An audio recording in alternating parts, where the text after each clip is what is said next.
I'm going to have Melinda come on up first. Yeah.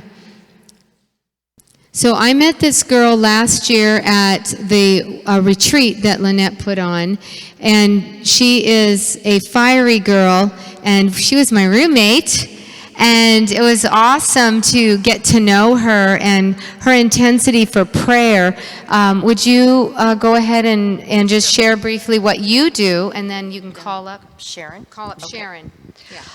Okay, so about a year ago, January, the Lord spoke to me after they had the bad school shooting in Florida.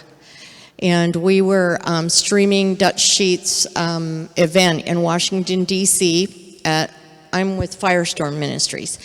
And so we were streaming that, and we were took some time out to pray, and we were praying for the schools. And the Lord spoke to me pretty clearly. He says, I want you to put together a prayer network specifically for schools. And I want it to be a community thing, not something that is relegated just to your ministry, but network with the community, with other churches and ministries, and build this. So it took a while. The enemy really didn't want to get it off the ground. He didn't want that happening, but we did get it started, and we've just been connecting with different people. And so the way that we're working it is I do have some information that you are welcome to take. It is not something that you have to use, but you can use it if you want to. And if you want to, you can order this book. The author's name is Nancy Huff. She wrote a book called Taking Back the Mountain of Education. And in that book, she gives a lot of background as to why certain things took place. And then she has prayers and or declarations to deal with those things that have happened. And she gave us permission to print off the decrees and the prayers. And I have those. But what we did is we created a private Facebook page. We call it School Prayer Shield. And you can be invited to be on that page. I just have to have the email you use for Facebook. And on that page, what we do is we get information out, like this event that Sharon's going to be speaking tonight. We also get out if there's laws that are coming about that we don't want them to be passed. And so we tell you where you can go and who you can call. We have it's a place where people can ask for specific prayer requests for whatever school that you know something's going on, a place for testimonies, whatever. So you're welcome to be a part of that Facebook page. So what we're doing is we're finding out who wants to pray for schools. And we do a sign-up sheet. You get your name and your email and your phone number and whatever school area you want to cover. And then we try to connect you with other people that are praying for that area so that you guys can get together and you can kind of pick a person who maybe wants to be the lead person and decide how you want to do it. I'm not trying to tell anybody how to do it. I just want to connect people so we can know that we're covering the area. And the thing about the connecting and getting on the Facebook page is, you know, if 5 people complain about something, they don't do anything. You're just 5 people. But you start getting 500. Now somebody's listening. And so this is what we want to do, is we want to create a voice. We want to create a group of people who are knowing what's going on, who can write letters, who can phone call, who can pray. And as we make these declarations, God honors them. He says, you decree a thing and it will happen. And so that's what we're doing. So tonight, afterwards, if you would like to give us your name and email address, we'll invite you to the Facebook page.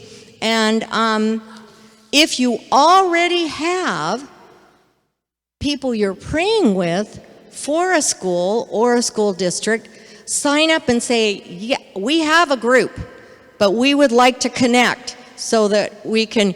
And what we do is about 3 times a year, we have an event at Firestorm where we invite everybody who's doing this to the event. And sometimes we'll have some training, sometimes we'll have testimonies, we'll pray together about things.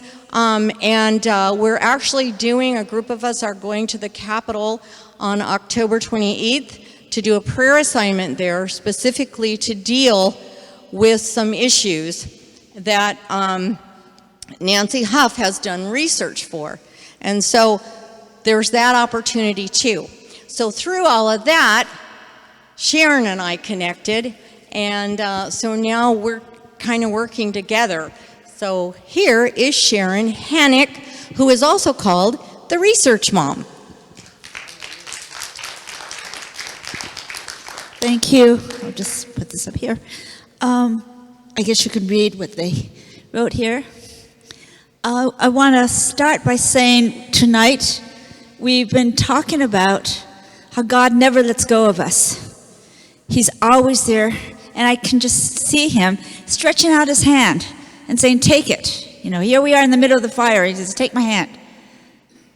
Yet what I see, what the Lord has revealed to me through the past 15 years of doing research on education and going into schools and going to Olympia and testifying, is that there are people that can't see that hand. And they're lost, and they're in that fire, and they say, what do I do? Because all they're doing is looking at their peers, other men and women of the world, but they're not seeing God's hand reaching down and saying, take it, take it. And so one of the things that started is when I became a mom about 30 years ago, and you ask that question as a mom, where am I going to put my kids in school? Do I homeschool? Do I private school? Do I put them in that public school that everyone says is so bad? So I started looking into what was going on. And then the other thing I did was I asked the question one day. I said, Lord, am I being a good Christian? I go to church. I help out, if you need a host and greeter at the door, whatever you want me to do, I'm there. I'm there for every event. We do Journey to Bethlehem. And I thought, I'm a good Christian. It's kind of like being on that stands, and when they say do the wave, I'm out there doing the wave with everybody. But 20 minutes later, the Lord answered my question with a phone call. And it was a young woman that said, I need to have some information on studying the contracts at the Office of Superintendent of Public Instruction. My profession, I was a CPA. I figured I'd always be a CPA, help businesses, that's my ministry. Help businesses, do taxes. But what the Lord did was he said, you know numbers, you know contracts, you know business. I want you to go in and investigate our state superintendent's office.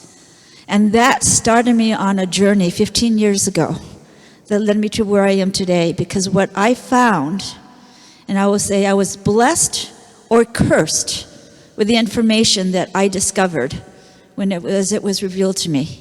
And some of that I want to share with you tonight, because that picture of God holding out his hand to me, I know that if untouched, if we don't do anything, our children will not see that hand. And so, now next slide. And I want to start, I want to start by asking this question. Is there a Christian way of teaching math? Is there a non-Christian way of teaching math? And sometimes people think that in a Christian private school, all that is a private school that's no different than a public school, except they have a Bible class. Okay. I want you to start thinking about what is happening and what education is about, and asking the question, is there a Christian way of teaching math? And as I wait for my PowerPoint, it crashed? Okay. Well, I'll just start by saying there is a Christian way of teaching math, and there is a non-Christian way of teaching math. And ultimately what that focuses on is the concept of truth. So who is truth? What is truth? Well, Webster's dictionary says that truth is an absolute. It's a reality. But we know by reading the Bible, truth is also Jesus Christ. So that when you have a whole methodology of teaching that removes truth, you've essentially removed Jesus Christ. Okay, go next slide. So, how many of you heard the word Common Core? Common Core education. And is there a way to go to the next slide yet? Well, one of the things that has happened is that back in the early 1990s, we have changed the way that we're teaching education. That was done through laws. So some of us may say, hey, separation of church and state, I don't want to get involved in politics. What I found is that everything that is happening to us is happening through politics. And so some of us know that we've had these new laws. They said you can't pray in schools. Okay, that's taking God out of the schools. There are also new laws fairly recently that talk about gay marriage, that talk about marijuana laws. I think we go back a couple of slides if you can. Okay, here we go. So there are old math and the new math. And some of your kids may come home and say, hey, we have the new math. Okay, that's two different ways of doing mathematics. And on the lighter screen, you also see some other ways of doing math. So math is a language of itself. We would line our numbers up. 72 plus 39 is 111. Okay, rather than have this beautiful arrangement and artwork practically, where you add 72 plus 8 is 80, plus 1 is 81, and you kind of go through the steps. Okay, next slide. And what that does, though, is it changes our thought processes. And we are in a war, and that war is in your mind. We don't see the battlefield, but it's there. Next slide. Okay. We have an enemy. And the enemy wants to divide our families. We see that happening. They want divorce and they want rebellious children. They want to dissolve our ability to think straight. That we no longer teach truth. We no longer teach facts. And that enemy also wants to destroy your identity. And they want to destroy your self-worth. And now today, they want to destroy your identity of who you are as a man or woman, a girl or a boy. And we're seeing that happening now. And one of the things that I keep thinking is, my gosh, God knows every snowflake was made differently. He knows every hair on our head. Every one of us in this room is uniquely different. And so our thoughts should never be identical. We're going to be having different ways. And we have different talents and we have different skills. Okay, we're not one. And so what we've got is that we know the enemy wants to control the child's mind, because then the enemy controls the future. Next slide. I find myself repeating history. Sometimes I feel like I live in the Old Testament. And I think of Daniel. Now, I know there are parents that say, I want my kids to be in public school because they are going to be that shining light. But I'm wondering, how many children were taken away to Babylon? And out of all those children that were taken away, there are only 4 that maintain the purity of God, right? We have Shadrach, Meshach, and Abednego. So we have King Nebuchadnezzar, and his strategy was he would take these young men, and he took the smartest and the best and the most wonderful young men, and they had no blemish, but they were good looking, they were gifted in all wisdom, possessed knowledge, and quick to understand, and who had the ability to serve. He took all these wonderful men because they knew that by putting them through that school of the Chaldeans and studying the horoscopes in the skies, they could turn that child away from God. And they did succeed, except there's always a Daniel. And may your children be Daniels. And by what I want to talk to you today is you, as parents, have that responsibility to raise that Daniel. I don't know who Daniel's parents were, but they were wonderful. Next slide. We have a plan, God's plan for the family. The family unit is his first kingdom. You have the mother, the father, and the children. From that, you can have the church, the community, and others. But that is the family unit. And that family unit, it's like the father and mother are the pastors of the church, of their family. And they are to teach their children. And as they say, when you train the children, they will not stray from you. But there are some things going on right now that are causing that child to want to stray because they do not respect their parents or the parents' values. Sometimes I think that it's not just the rebellious child. It is the additional layer of a bureaucracy called your school, your teacher, that's telling that child to forget your parents' values. You have the right to create your own values apart from your parents.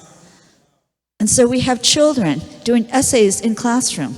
Write a persuasive essay on why you should tell your parent to let you rent that R-rated video. And that is an actual assignment for a 5th grade class. Okay. Next slide. I left the timeline here because I just want to say again, it is the laws that have embedded some of these regulations that are now coming down to the classroom. So you can go to the next slide. Okay. Back in 1989, there was a National Governors Conference. All 50 states, the governors got together, had a wonderful lunch. They would have a wonderful speaker.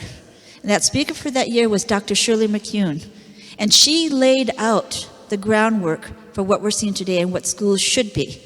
Some of the things she said, we no longer see the teaching of facts and information as a primary outcome of education. The earlier we can intervene in the lives of children, the more effective we can be. So she wants the early learning. She wants the daycares. She said the purpose of education in schools is to change the thoughts, feelings, and actions of children. And good teaching is defined as challenging the fixed beliefs. A child's fixed beliefs is what we teach them at home. And so when they get to that 1st grade, they will have those fixed beliefs. It's important to understand that this happened. This is the National Governors Conference. Therefore, every state, all 50 states, gave her an applause and thought that her new plan for education was wonderful.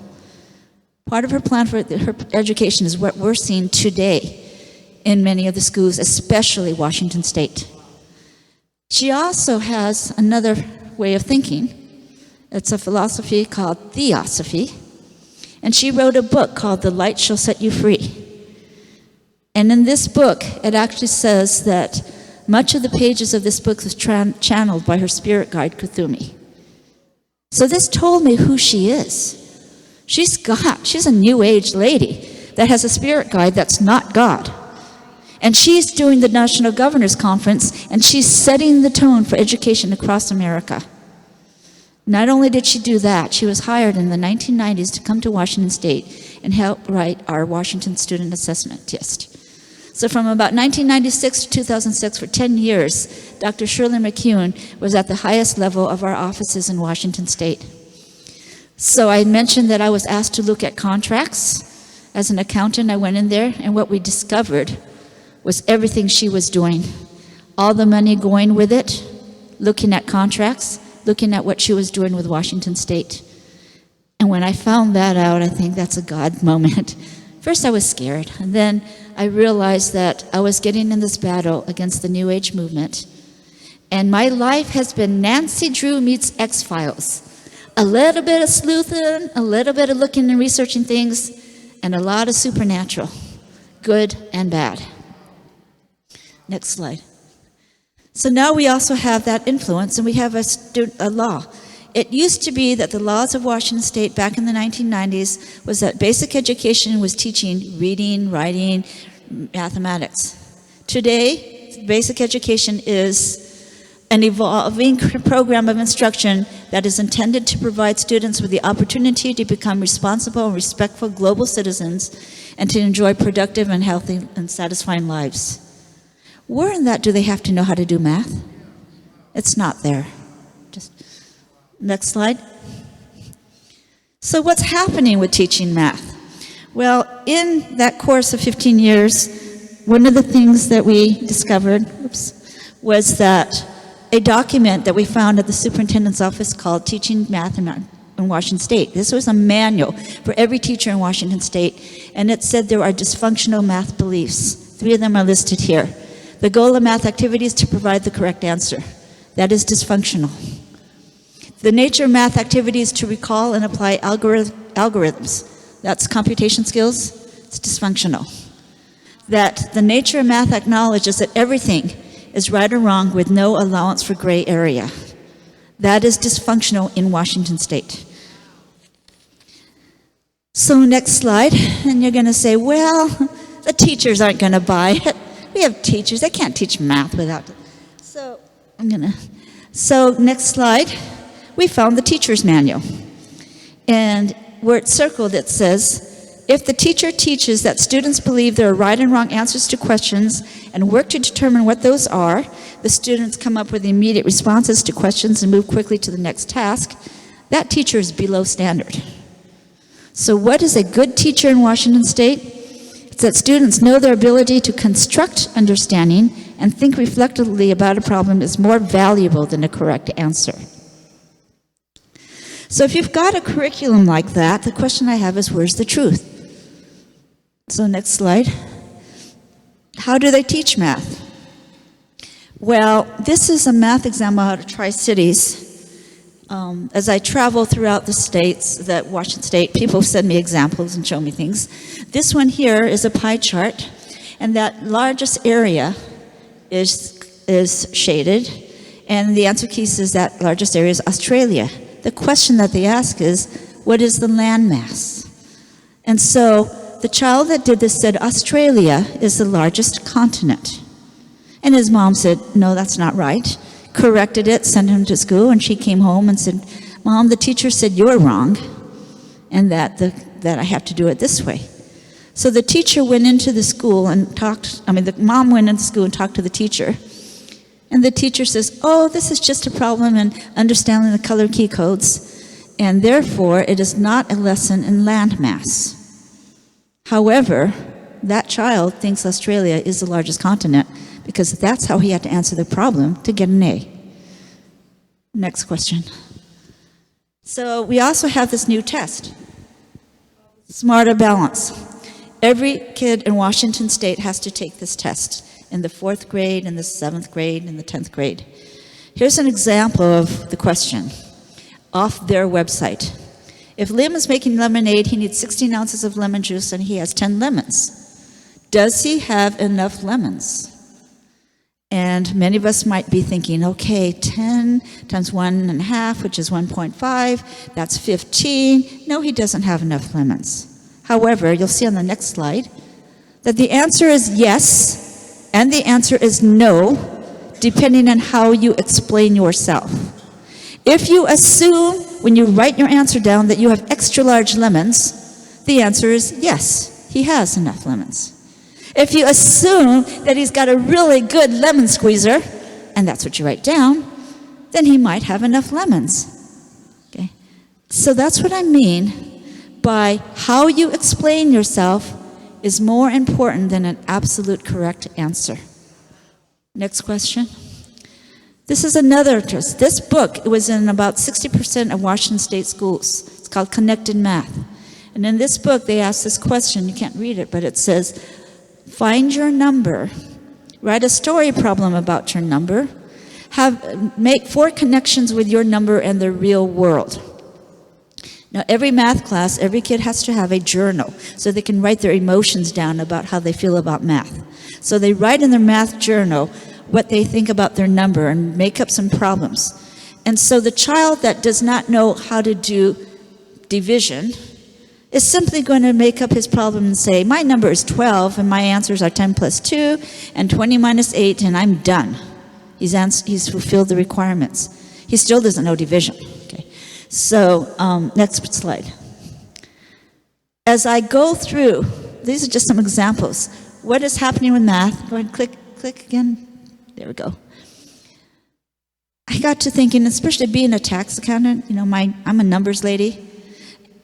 If mathematics teaches the discipline of applying logic to facts to result in one answer, what are we doing to our children? So let's start with that whole discipline of the mind, also known as perseverance, also known as long-suffering. This is a biblical principle. This is a virtue, and it's good to have. Yet, I'm thinking, if you do your math problems, and maybe what we remember from our math was we got the wrong answer.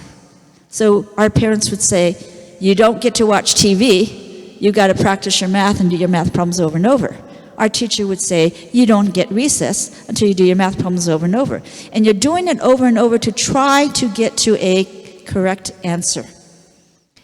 That teaches a discipline of the thought process, right? It's that repetition of the mind over and over again. It's that stick-to-itness. It's that train going up the hill. I think I can. Wow, I did it. I got the answer. Okay, that's all character traits that are being taught through the teaching of mathematics. It is that process. If we said that 2 plus 2 is 5, and hey, I've got an extra large lemon squeezer, and that's good, how do we teach discipline to a child? Okay. It's logical thinking, cause and effect. If this, then that.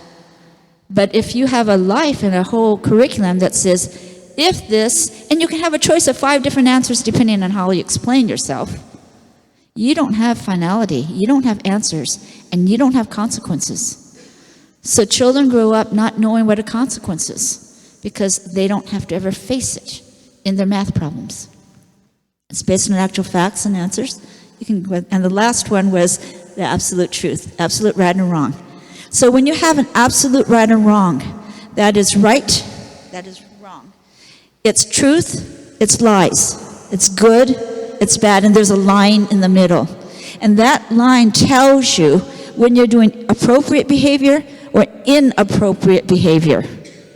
What happens if there's no line in your life? What happens if your whole thing is gray? So you're going out and having fun that night, and you're with your boyfriend, and you don't know the difference between where that line is. How much is, quote, making out going to become something more than making out? Okay. To understand that concept, you have to know where the line is.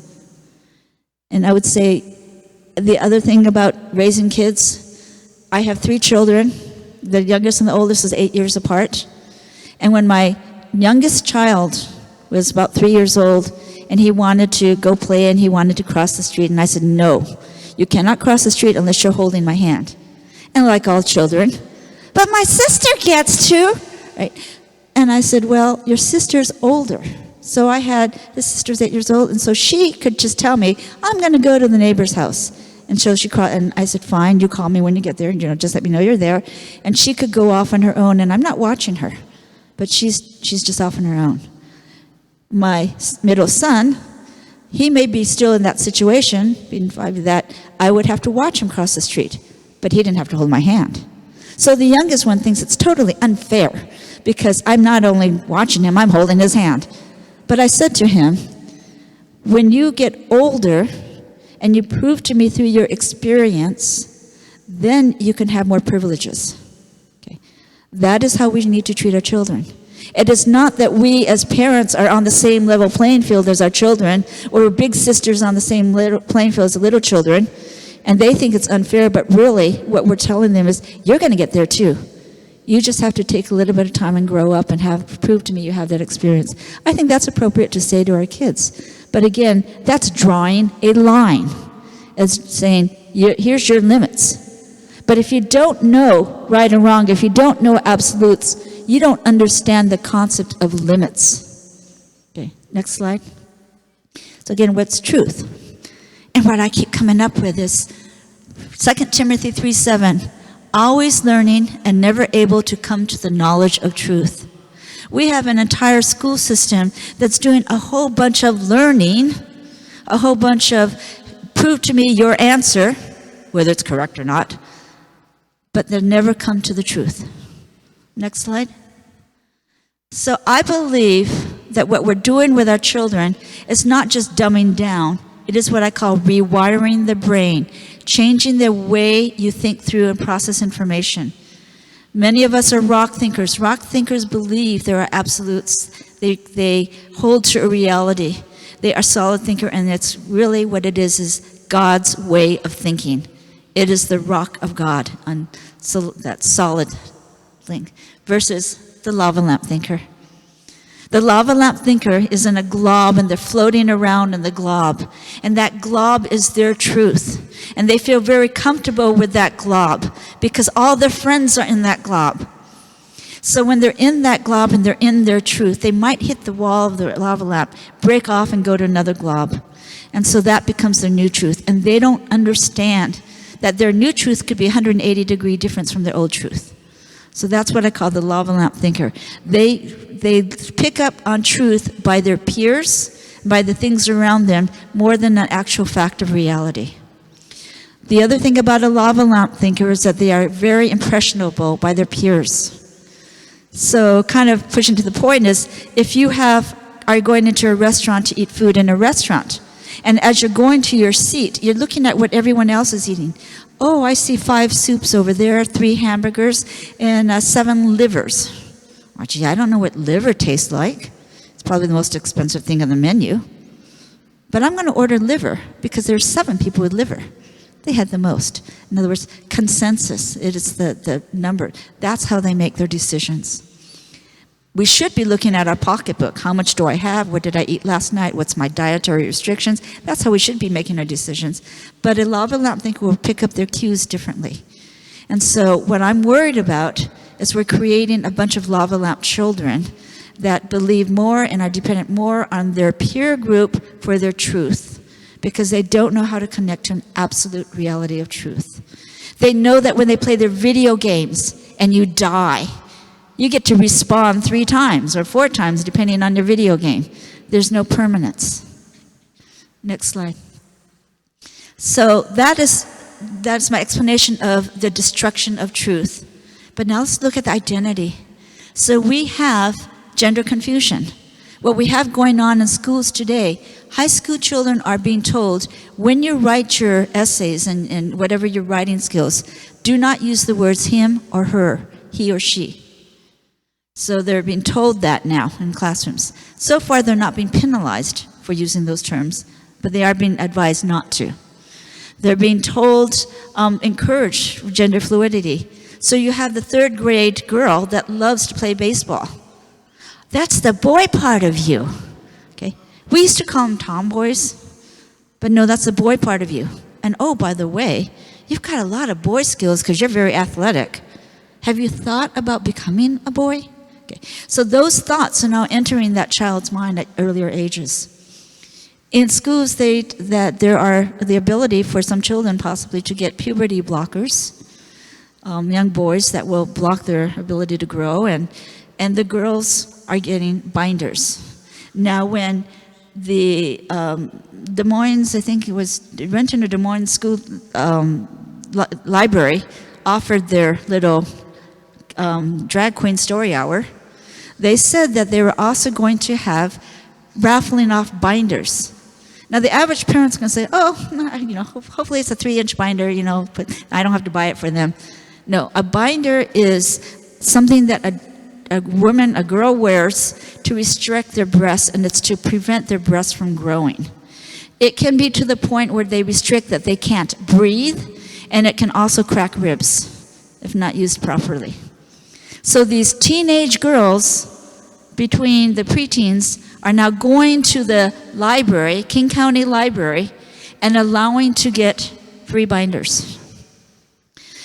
So far it's not in Pierce County, but that's the kind of thing that's been advertised. And they are also being advertised various different chemicals and drugs that you can take to stop your growth, from your puberty blockers. Next slide. I was very involved in trying to fight sex ed. It started back in 2004 when I started going to Olympia, and for 3 years we actually stopped the sex ed bill, but finally in 2007 it passed. And oh, by the way, there's only 1 or 2 parents that ever showed up to testify against the bill. So we do need help down in it is important to get involved. Last year we had 5 hearing rooms, probably about 500 parents showed up. And we stopped the bill. That's the power of the people. However, it will be coming back. We're going to need to have 1,000 parents this go around to stop the bill. So hopefully you'll stay connected to Melinda and me, and we'll let you know what's going on. But one of the reasons why this is such a bad law was that they wanted to bring it down to kindergarten, and at the age of 4th grade, they have these vocabulary words that the children have to know, and that's what's listed up there. Actual vocabulary words for those 4th graders at the moment. And sometimes they'll even suggest to the children, Google the word. Get the definition, Google. Well, when you start Googling some of those words, the images that you see are terrible. So that's what I mean by what they're doing is implanting thoughts early onto children's minds. Next. The school then is creating a new belief system. Back to what Dr. Shirley McCune says, they want to change the child's value system. And some of the ways that they're doing that is we're now seeing through mathematics, destroying the ability to think straight and to think in terms of absolute answers. Also, when you don't have absolute answers and the whole math thing, I'm thinking you lose a concept called commitment, because commitment is stick-to-itness. And if you don't have discipline and perseverance, you cannot have stick-to-itness. You have you have the social-emotional learning. If you go back a slide, social-emotional learning is a law that just passed last year, where it's starting to go stronger in the schools. That is where they're going to embed new value systems under the name of tolerance. And we all love people, and we all want to be happy, be welcoming. But it's one thing to be welcoming and one thing to allow the child to think that everything is okay, so I can do anything. We have to set our limits for our children. And also that restructuring of our identity. Those things are going to happen in a public school, and sometimes depending on the private school and things. So like homeschooling is your only option. One of the reasons I do talk about this is I believe that if you know this is going to happen, you can talk to your child at home and warn them and tell them how valuable they are as a person, as a little girl, as a little boy, and really honor that in them, breathe that into them, so that when they go to school and everyone else tries to pick on them and say, oh, gee, you like baseball too much and all this, that they will have that strength through you as an adult to put a stop to some of this. Next slide. I believe that it's time that we have a line in the sand, that we can choose to be sitting in the stands all by ourselves, not saying anything, or to start participating and start walking behind that ark, walking where God has paved the way in front of us. He has paved the way in front of us. He is watching our backside, but we have to take that walk. We can't just sit there and do nothing. And I think the next slide, yes. So going back, there are laws that have happened, and I believe as these laws have happened, God has taken his hands off of America and off of Washington State.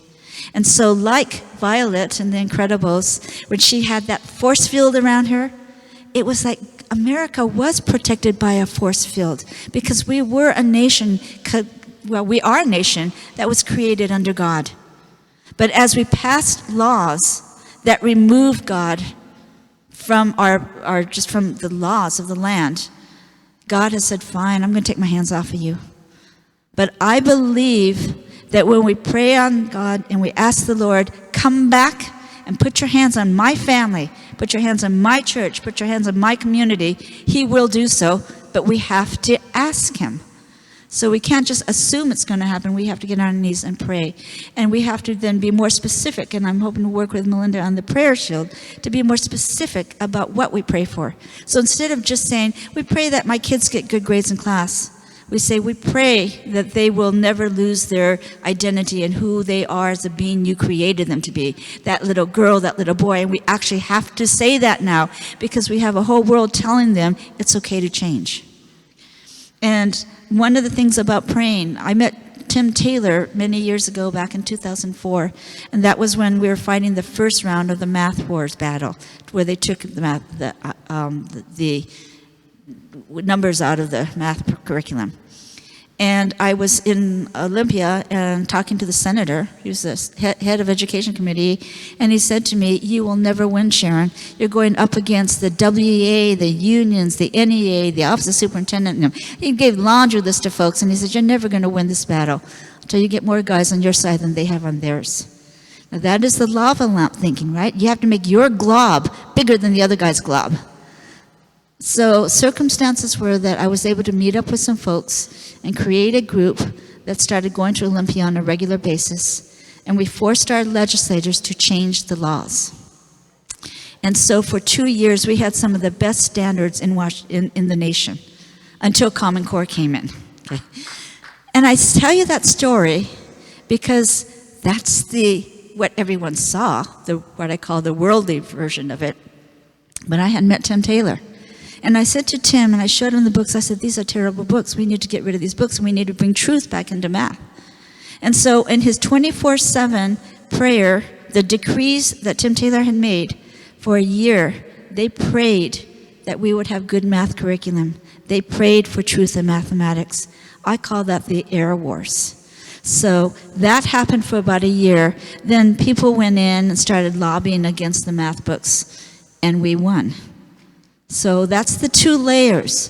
Yes, there is prayer, but there's also action. And some of us are going to be called to be that prayer, and some of us are going to be called to be action. So it really depends on where the Lord leads you to be. Okay, I think the next slide is, again, so when we pray, we need to pray for discernment and wisdom in the path for our child. And some of you may be sitting here saying, "Oh, that's so terrible. I don't know what to do because I can't afford private school, or I have to work and I can't afford to homeschool." And you're going to find parents like that all across the state. But I still believe that we have the God that's taking his hand and saying, "You're in that fire. Reach out and take my hand. I have a plan for you. I have a plan for your child." And it's up to us to get on our knees and say, "What is your plan for my child?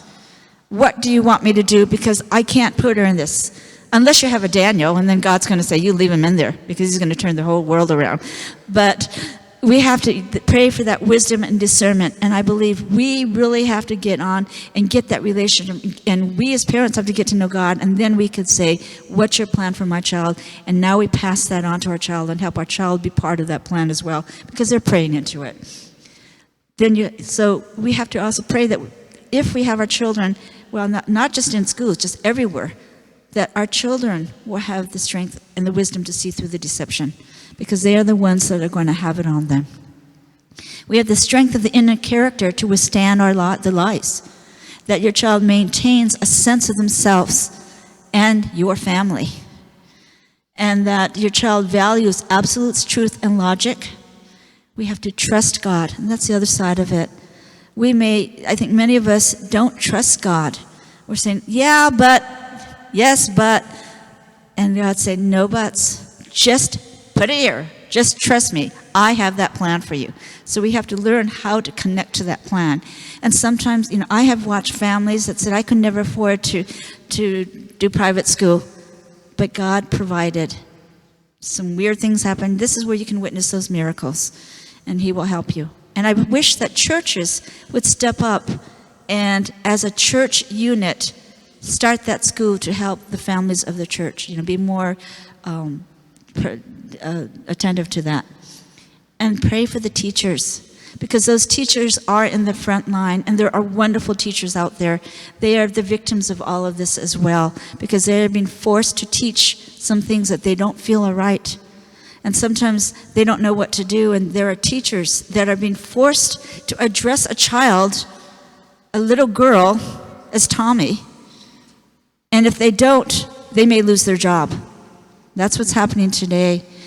And so we want to give them the strength and wisdom what they can do. And by the way, if you know of any teacher that feels that they're being forced into situations against their faith values, the Pacific Justice Institute is ready to take on schools, and they have been taking on schools pro bono, 100% pro bono.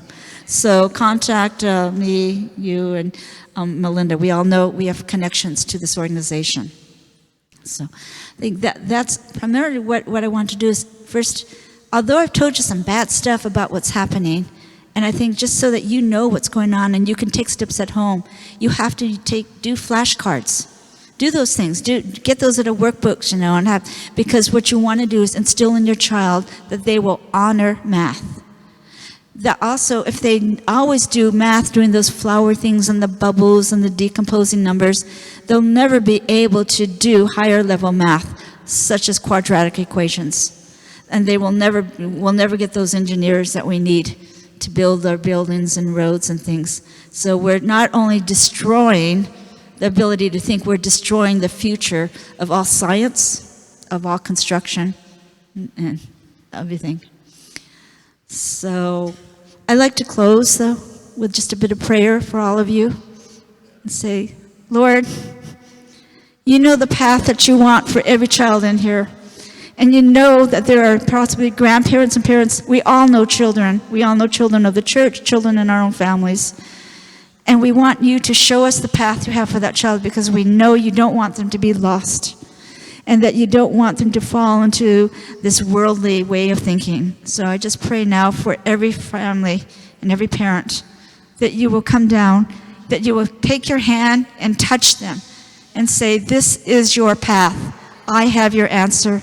And for every one of us with our hands raised and even with our hands not raised, that we are reaching up and saying, touch me and show me your path.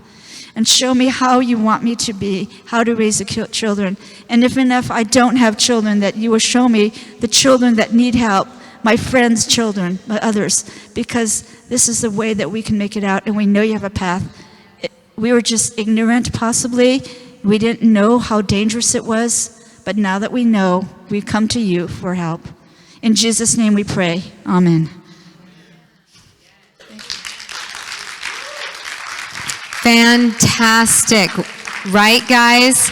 I'm really glad that this is going to be on our website so that those that missed will be able to hear this and watch. And you can watch again what you were saying. While she was talking about math, I was thinking about, and you answered it, but I was thinking, well, my gosh, how are they supposed to even get into college and pass the entrance exam? You have to do reading. I mean, I had to take the test, If you're going to school, they test you in writing, reading, and in math. So that's going to be interesting too. But that's why you're seeing in colleges, kids can't get into colleges, remedial. So because you had K-12 education in college, we're seeing the problem because the kids aren't going to college the way that they used to. Okay. Wow. And the reality is, think about what we have, the education system in math and sciences. I mean, look at where we are now. We all have smartphones. We have mini computers. That took thinking, and the medicine and laboratories and the ability to find breakthroughs against diseases, cancers and such. Do you see what I'm saying? We have to have the ability to process and think instead of the lemon. That is just interesting about, did you have something? Yeah. Great. So I go into high schools and colleges all the time. And one of the things, if you guys see my Facebook page at all, is I'm always promoting, let's give our kids all the options, because a lot of times when I'm going to these high schools, they're saying, go to the four-year college, go to the four-year college. You're not going to make any money unless you do that. And that's what's being promoted in the schools. But I think that I just want to thank you, because it clicked for me today. Why? Because when you go into the trades, if you mess up somebody's engine, it's either right or it's wrong. And so they're not teaching the absolute truth, and they're not promoting it. So my personal experience is, my daughter, proud of her, smart girl, she went to University of Washington, but the alterations of family values and thinking when she was up there in Seattle was just unbelievable. And so when I think about the kids or the employees that we hire at my company that have went to the technical schools or went into the trades right away, even though it's thought upon as, oh, those are for the bad kids or those aren't, those are for the kids who aren't that smart, this is not true, and our children have been brainwashed. I'm sorry, that's what I think, and I thank you for bringing that click into my mind, because as I'm speaking to these students and I'm in these colleges, now I'm just going to pray that God's going to be able to use the right words for the right people. So appreciate that knowledge. Thank you so much. Yes, absolutely. Super, super good. Super, super good. My. I'm just thinking about my grandson, because I sat down to help him with math, and I said, well, this is the answer. You do da-da-da-da-da. And he goes, no, I have to do exactly what you were showing me. He goes to the Sumner Elementary School right here in Sumner. And I said, what do you mean you got to do all this? That's what? And he's like, no, they're making me do this. I said, well, do you know how to just add it straight? And he's like, well, they don't want me to. That's what he straight out said, they don't want me to. So I did not think that it was to to change their brain from thinking in absolutes. Come here. I want to say, even if you bring it up, I don't think teachers and administrators know this. That's why I say, think spiritual. That's the battlefield. It's and I don't want to condemn any teacher, any administrator. It's not their fault. They're victims as well. It's a deeper thing. It's a deeper thing. It's the enemy. So I see why you started out saying that. What was your analogy? You said it was something, the battlefield was in the mind, and the dark spirits are working really hard because they don't want they don't want us to find breakthroughs for cancer. I mean, we know God heals, the power of healing, but I also pray for scientists. Do you know that?